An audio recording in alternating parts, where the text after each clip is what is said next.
right, well, it is a Wednesday morning. It is April the 20th. Today is actually my mom's birthday, and I am walking into Hancock's Groceries in Cadiz, Kentucky. They are having I think a diabetes glucose testing today, and a co-worker of my sister is an epidemiologist at the Trigg County Health Department. And so this lady's name is Kelly, and she is a nurse, I believe. And so we are going to take care of that today. I'm loving this yellow car. That is a nice, bright yellow vehicle. That's nice. So again, I'm walking into Hancock's, and we're going to find out what my blood glucose is. I am here with the Pennyroyal District Health Department and with the Kentucky Cancer Program, and we're here just to see if you would like to get some screenings done and to get some information. All right, what kind of screenings? We've got, the health department is doing blood pressure screening and A1C screenings today. Okay, and you can talk to Jamie, and she'll talk to you about some colon cancer screenings and give you some great information regarding that. Okay. And this is for you too. This kind of gives you an idea of everything that the district health department does. Okay, thank you, Julia. Appreciate that. Thank you. And look at this. I see some toilet paper with a bow on it. What is that all about? Hi, I'm Jamie with Kentucky Cancer Program, and March was Colon Cancer Awareness Month, and we are continuing that into April to get the word out about screenings. I will give you this information. Basically, everyone age 45 to 75 should be screened for colon cancer. Okay. If you're at average risk. Now, if you're at higher risk, that's going to be sooner for you. So here's that. Thank you. And then we also have a program for those that are underinsured or uninsured. If you have a high deductible or no insurance, you can contact Kentucky Cancer Link, and they will direct you to a colon screening. They may send you an at-home test, or if you're at higher risk, send you for a colonoscopy. So I'll give you this also. Thank you. And then just a little goodie for you Look all. at this. Check this out, YouTube. Check this out. Look at that. That is a toilet paper tree. It goes hand in hand. Oh, so. it does. It does. So I get some free toilet paper. So I shouldn't probably say this, but I'll think of you all when I'm in the bathroom. So thank you. Thank you. All right. I appreciate y'all being. So we are at Hancock's. Hancock's and Cadiz. Okay. All right. Well, let me get you a bag to put your goodies in. Oh, well, thank you very much. I was needing that. And look, I got some toilet paper, too. Yes, I got some free TP. Your free toilet paper. I told the ladies, I said, I shouldn't say this, but I guess I'll be thinking of you when I'm using the bathroom. Well, there's worse things in life. Yeah. So my name's Kelly, and I'm with the Trigg County Health Department, Pennyroyal District Health Department. We cover 5 counties. I'm an RN, but I'm a certified diabetes educator, so I've got information about diabetes and pre-diabetes. And I always say, if you don't mind me asking, do you have diabetes or pre-diabetes? I have some people in my family that have had it, but I don't have it. Not that I know of. Well, then you would probably need this risk test to see if you're at risk for type 2 diabetes. So what you can do in the convenience of your home is take this quiz, and that way you can see your risk factors for type 2 diabetes. I know weight's probably one of them. It is. And if you delivered a baby over 9 pounds, you're more at risk. Oh, for type okay. 2 diabetes. So if you delivered a baby over 9 pounds, then you're more at risk for type 2 diabetes. So I had no idea that had something to do with it. That's right. And then if you know of anybody that has diabetes or pre-diabetes or just wants to learn about diabetes, maybe they have a caregiver, I do offer the in-person classes. I always offered the in-person classes, and then of course when COVID hit, we started doing the classes online or telehealth. Okay. And how'd that work for you, doing the online or telehealth? How'd that Oh work for you? gosh, really good. In fact, you do have to have, of course, internet access. But if you don't have internet access, you can go to your local library, use their equipment. But you do the class at the convenience of your home, and the instructor might be in West Kentucky, Central Kentucky, or Eastern Kentucky, and you'll have different participants from across the state, so you'll get to hear all the different accents. And the online classes, they're scheduled different times, different days, And then the in-person classes, I also have those scheduled, different times, different days, and they are free. There's Okay. no charge for the classes. Okay. So we'd be glad to have you. And then I do have a nice magnet that Look, I'm getting a goodie bag. I got it all filled up. so the magnet just shows if you didn't have diabetes, what your blood sugar should be fasting, and then 2 hours after eating. And then also if you have pre-diabetes, what the ranges would be, and then with diabetes Okay. to be diagnosed with So there's actually something diabetes. called pre-diabetes. then. Right, and we all know that pre-diabetes, borderline, touch of sugar, but it's just your blood sugars aren't quite high enough to give you that diagnosis of type 2, and hopefully with lifestyle changes, you won't go into full-fledged. So it's sort of like if you get in this area, you could be in trouble. Right. Like a yellow caution light on That's the right. traffic light. That's right. And what they're hoping is that, again, with lifestyle changes, that you won't go into full-fledged diabetes. If you actually get diabetes, do you have it for the rest of your life?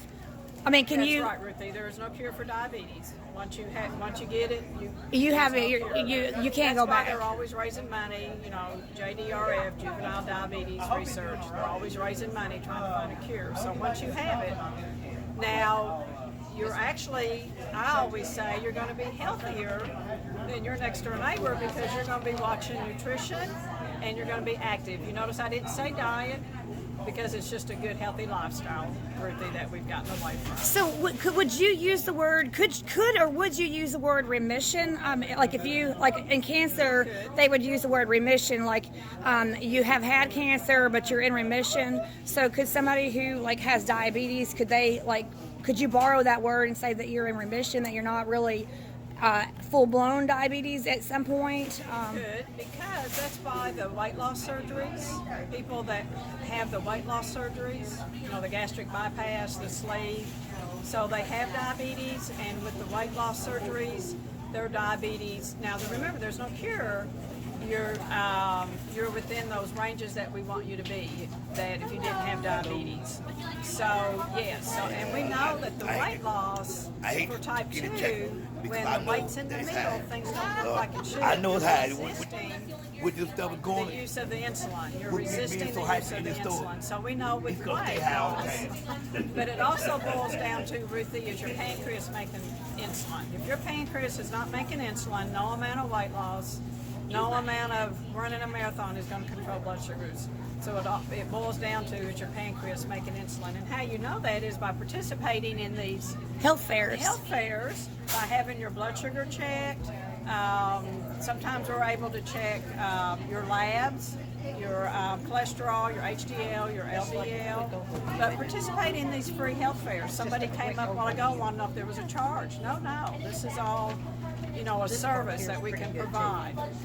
Kentucky Cancer Program, giving out the free toilet paper, the information that I have through the health department. We have community medical clinic, able to check blood sugars and blood pressure. So have you all had a steady stream of people today? Has it been pretty busy? This has been a good event. Oh, good. Mallory at Hancock, you know, Wednesday is their sale day, and plus I got flyers out in the community. So we've had a really good event. Well, that's good. How many people So- do you think you've run through here?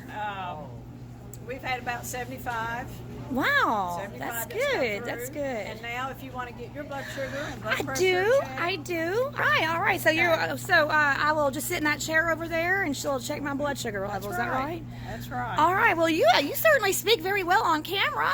You do. I mean, I just do you actively promote on any type of social media, because you seem so natural on camera? Well, would you call the radio social media? Well, yes, I would. I said, do you talk a lot on the radio about this Yes, I then? was on 98.7 on March. Let me back up. The fourth Tuesday in March is Diabetes Alert Day, a day set aside to make people aware of their risk factors for type 2 diabetes. This year's campaign is Prevent Type 2 in 22. Oh, well, hey, that's cute. And so I was on 98.7 on March 22nd Okay. at 8:30 with Mark and Jeff. Right. So this seems to be a passion for you. It is. You know, a lot of people they say, well, how did you get into diabetes? Do I have diabetes? No. Do you have family members? No. And me being an RN, just always wanting to help people and have that good quality life.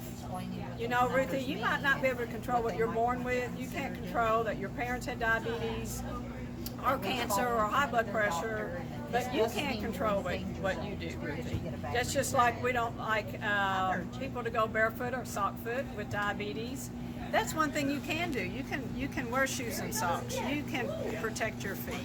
But you bring up a good point. I've never understood, because I'm not educated in these things. What's the deal with the whole foot issue with diabetes? So when people's blood sugars are high, things don't heal well. So if they got an injury to their foot, also, Ruthie, they can have that numbness, tingling. They might not have any feeling in their feet. And if they stepped on a nail or a thumbtack, they could go years without, if they don't look at the bottoms of their feet every day. So you always want to protect your feet. Wear shoes and socks. Look at your feet every day. Because I understand. I mean, I do know the little that I do know about diabetes is highly associated with the feet, like injury of feet. And that's because your feet are furthest away from your heart, you know, and your brain. Your brain and your heart just care about the brain and the heart. They don't care about your fingers. They don't care about your toes. So that's why. And if you smoke, we encourage people to quit smoking, because that smoking causes what we call vasoconstriction. Vasoconstriction means small. So now you got that thick blood trying to get through that small of a hole down there to your big toe. And if your blood sugars are high and if you smoke, then the blood's not going to make it to your big toe. Or if you need an antibiotic, it's not going to make it down there to your toes. So that's why you always want to protect your feet. Don't go barefoot, don't go soft foot. And would the same thing apply to alcohol usage? Alcohol is okay. What we're concerned about is alcohol numbs your liver and can cause a low blood sugar. Ruthie, your liver also stores sugar, so you won't go low. So if you skip meals, then your liver releases that stored sugar so that you won't go low. But alcohol numbs the liver. So the main thing we want to encourage, also alcohol in moderation. But you always want to eat with alcohol. But you do need to be careful, because alcohol also, you can gain weight. So you want to do like the light beer. I heard an ad this morning talking about some brand beer, whatever the brand is, next. Because it's less carbs and it's the next thing. Well, you're talking to a teetotaler. I don't drink anyway. I don't drink and I don't smoke, so those are two things I don't have to worry about. So, but you just seem so involved and so passionate. How many years have you been an RN? An RN since I graduated December of 1995. My first staffing job was January 2nd, 1996 at Jenny Stewart. And as far as diabetes, I worked in Tennessee. Was fortunate to get on at a hospital in Tennessee, and was right after 2000, right after 9/11. Right after 9/11, when 9/11 hit, is when I got on in Tennessee in diabetes. Okay. And I had to learn about diabetes, and I'm very fortunate. I attend conferences and meetings, and endocrinologists, the diabetes specialist, hear them as they talk about diabetes. So very fortunate. So I'm going to go full disclosure here. I'm going to advertise for my sister. Full disclosure, I know Kelly because her office is right next to my sister. My sister, Faith Bolt, she's the county epidemiologist. Am I saying that right? Epidemiologist. And she's in charge of how many counties? She's in charge of 9 counties. 9 counties. So, Faith, I'm putting a plug in for you from your sister. So, my sister is the epidemiologist in the area, and that means that she studies disease control? That's right. Disease prevention, I guess? Disease control. So, if you have an outbreak of food poisoning, Faith is the lady. She's going to be calling you. So if I get food poisoning, she's going to know about it before anybody else. So anyway, and Kelly's office is right next to my sister. So, and AJ has met Kelly. So I just wanted to put that out there, and I feel like I just wanted to say that, and that you personally invited me to come to this event. So I appreciate it. Thank you. I saw Ruthie at the post office last week and gave her the flyer, and Yes. Asked her to please help promote it, which she did. Yes, and I'm going to go a step further and put it on my YouTube. That's right. So you could be seen in Australia probably tonight. Uh-oh. Because see, Kelly, we're going global. We have 54 countries that watch us. Okay. So we have people from all over the world that are watching us. So they may not understand English, but they watch our videos anyway. Okay. I'm Tracy, and I actually attended one of Kelly's diabetes classes. Oh, so you're the living proof then, right? You're the Right. Okay, all Yes, right. I attended one of her classes because I was diagnosed with pre-diabetes. Okay, so are you out of that range now? No, kind of like what Kelly said. Once you're in that range, you're there. Does that apply to the pre-diabetes too? It does. You can make lifestyle changes to make it better. Exercise, watch your diet, watch your sugar intake, watch your carb intake. But I didn't know any of that until I went to Kelly's class. So, Okay, and how long ago was that? October? So did you do yours online then? No, I did in person. I was the first in-person class, I think. Did they start it back up after COVID? After COVID. And is it safe to say that you probably would have got more out of it by being in person? Probably. I didn't do the online class, so I can't speak for the online class, but I got a ton of information with having the in-person class. Right, and just that personal attention too. Absolutely. Just the education by itself is so much more than what your doctor gives to you when they diagnose you. So. All right, so you are so excited and so passionate about this that you have come back to volunteer for this health fair. That is correct. Well, that's awesome. And you're sporting one of those nice shirts too. Yes. All right. Now, who came up with the slogan? I like that. Who came up with the slogan? Is that you, Kelly? No, I can't take credit for that. There's an organization called the Kentucky Diabetes Network. It's a coalition, and the campaign this year is the Prevent Type 2 in 22. So the KDN wanted to promote the 4th Tuesday in March as Diabetes Alert Day. Okay, that's great. And just make people aware of their risk factors. That's awesome. Well, thank you, Miss Kelly. Thank you so much. All right, so I'm having my finger pricked, or lanced, you call it lancing? Yep, cleaning your finger with alcohol. And I just had my blood pressure taken. I should have showed y'all those rising numbers. 141 over 91. 140 over 91. Oh, so y'all call this lancing? Is that what y'all call this? It's a lancet. The device is a lancet. Oh. We don't like saying needles. Oh, okay. People might be afraid of needles. When's the last time you've eaten? Well, I thought you said I didn't have to fast. No. Oh, But that will determine what your number should be or shouldn't be. I was eating in the car before I came in here. So you're doing good then, as long as it's below 140, 2 hours before, 2 2 hours. hours after. Okay, because I was, sadly, I'm going to admit it on camera to the whole world, I was eating potato chips before I came in here. Okay. Yeah, so then that's not bad. So that's not bad then. Okay, so this is actually considered a good number then. Yep, below the 140 if you've eaten within 2 hours. Oh, okay. Okay, well, that's good. And you're not diagnosed. Or do you want it? Yeah, I'll go. So you'll go over. Yeah, she wants it. All right. Hold on to I've that. already Put got a all the Band-Aid numbers. on. Oh, it's probably not going to continue to bleed, is it? Probably. So Ruthie, we've got this nice little handy dandy trifold card that has the Pennyroyal District Health Department, our 5 counties. But so your blood pressure, like Beth said, was a little bit on the high side, so you just need to follow up with your doctor. So what should it be then? Below the 140 over 90, but the American Heart Association would like it between 120, below 120 over 80. Oh, okay. Okay. And The trending number is what your doctors look for. High pressure here or high pressure there is not necessarily what they're looking for. It's what the trend is any time. Okay. so this way you can, when you have your blood sugar and your blood pressure checked, then you can have this card with you, and then you can record it. And then your blood sugar was 119. She said that was very good. It is, because Especially after eating potato chips. hours after eating should be less than 140. Okay. Ideally, we like 2 hours because we know that it takes 2 hours for food to be digested and for insulin to be made. But you can check it 1 to 2 hours. But just know that the numbers will be coming down if you checked it 1 hour, depending on what time you had those chips. Okay. Okay. And we're not saying that you can't have chips.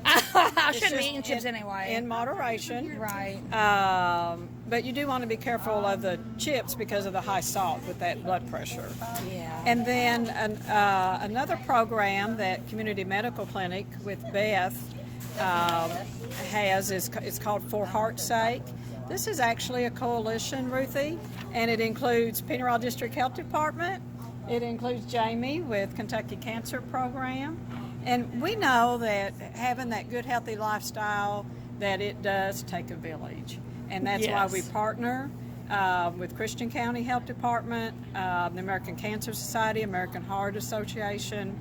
So because we know that it takes a village to have that good, healthy lifestyle. And that's what we want, just that good, healthy. The positive interaction That's between right. a community That's so that right. somebody doesn't feel like isolated and on their own. That's right. And speaking of that, Ruthie, so Beth can work with participants with their primary care and chronic care management. So if they have the high blood pressure, high blood sugars, then she can do that personal health coach. Beth will, and then just know that there's community resources. Right, and probably a lot of people just, and it's only like when you do these health fairs that people become fully aware of everything that's available to Yes, them. that's right. And we're so glad to be out in the community after COVID restrictions have lifted. We're able to promote our services and help those people have that good, healthy lifestyle. Right, right. Well, I can definitely tell, Miss Kelly, that it's definitely a passion of yours. I can tell. Well, thank you, Ruthie. Yeah, yeah. So I have lots of reading material to look over, Yes, and I have like a little goodie bag. So, And your toilet paper. and let's not forget my toilet paper.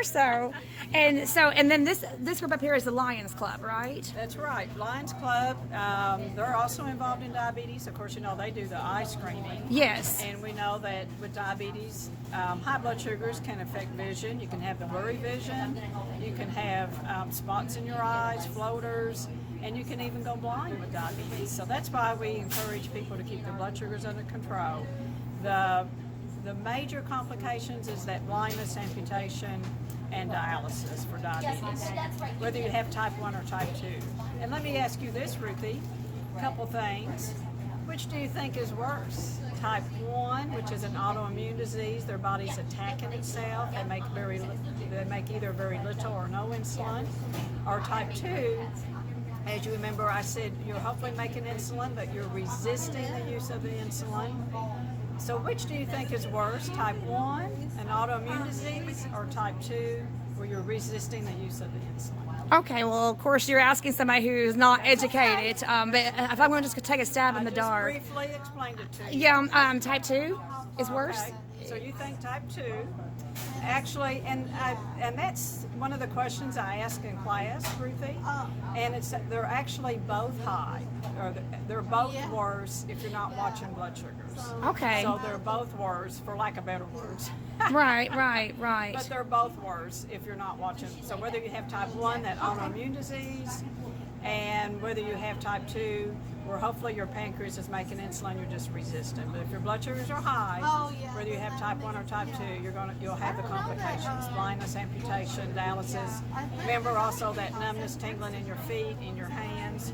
Now, something else that we haven't talked about is, which do you think would be worse, running high blood sugars or running low? Oh. Where you get that weak, shaky kind of feeling, pop a sweat on your upper lip, that you're low, or do you think high blood sugars that causes blindness, amputation, and dialysis? Which do you think? Well, I know they're both bad, but I would say probably high. Okay, actually low, Ruthie. Oh, Low okay. blood sugar can cause coma, and you can die. Oh. So low blood sugar can cause a coma. And wait just a second, Ruthie. So low blood sugar, and technically a low blood sugar is less than 70. The reasons why you might go low is because you didn't eat enough food. Or too much insulin or diabetes medication or extra activity. Some of those symptoms are what I just said: the weak, shaky, the hungry, the headache, the irritable. And Ruthie, if you keep going low, then you can go to a coma. So And never recover. Never Oh, come out of that wow. coma. So low blood sugar is actually Worse than than high. high blood sugar. High blood sugars, your body adapts to those high blood sugars. it adapts, until some point it says, no, I give up. Right. I'm tired. Right. But high blood sugars, Ruthie, research has shown that you've actually had high blood sugars for 7 to 8 years and just didn't know it because your body adapts to those high blood sugars. So when somebody is found to have high blood sugar, they probably have had it that long. Research has shown 7 to 8 years. Really? 7 to 8 years. Wow, so it's like a ticking time bomb then. It is. And then, and it might be that they're running in the 2, 3, 400s. They might be living in the bathroom because they have frequent urination. They might be living in the refrigerator because they're so thirsty. And that's just your way of your body telling you that something's not right. Okay. But, you know, we've had some hot summers and people think, well, you know, it's hot. I'm supposed to be drinking more, and I'm drinking more, so I'm supposed to be going to the bathroom more. But that could be just your way of your body telling you that something's not right. Okay, so the word is hyperglycemia? Yeah, hyperglycemia, which And is that's the high blood sugar. And then Hypo. Okay, is so low blood hyper and then hypo. Okay. So low blood sugar is more dangerous. Okay, well I did not know that. Because you can keep going low, and then Until go to a coma there's no return. and Yeah. never wake up. Well, I did not know that. I guess I just always think of high, Well, a sense of danger, you know. Right, because of the complications, blindness, Right. amputation. But not saying again. They're not good for either one of them, but I mean, as far as like the deadliest, it would be the low. And hypo is acute. It's kind of, you're sick now, whereas hyper, over many, many years, you're running high, many, many years, and your body adapts and adapts to those. People will tell me, Ruthie, when they present with blood sugars in the 400s or 500s and we get their blood sugars under the ranges that your doctor wants you to be, they said, I never knew I felt that bad. They never knew I felt that bad. Because your body adapts and adapts and adapts. Right, right. This is probably not the best comparison, but I have heard that when you're cooking a lobster, it's probably, or a frog or a lobster, that you turn the heat up slowly and slowly and slowly until they adjusted the temperature. So that's probably not the best example, but I mean, cooking a lobster compared to that, but That's okay. but that's Sometimes not we need the that. body adaptation. Yeah. So Yeah, okay, sometimes we need that comparison. right, right. And they can contact me. Uh, Again, I'm Kelly, and I'm based at Tree County Health Department. Okay, all right. So if you are within the area, like I said, we go all over the world, but here are some phone numbers. So again, thank you, Kelly Dawes. I appreciate that so much. And I'm going to wrap this up. So the Lions Club, wave at me. Julia. Lions Club, wave at me from the Lions Club. All right. All right, thank you so much for being on our channel. Thank you. And thank you. Thank you so much. You're welcome.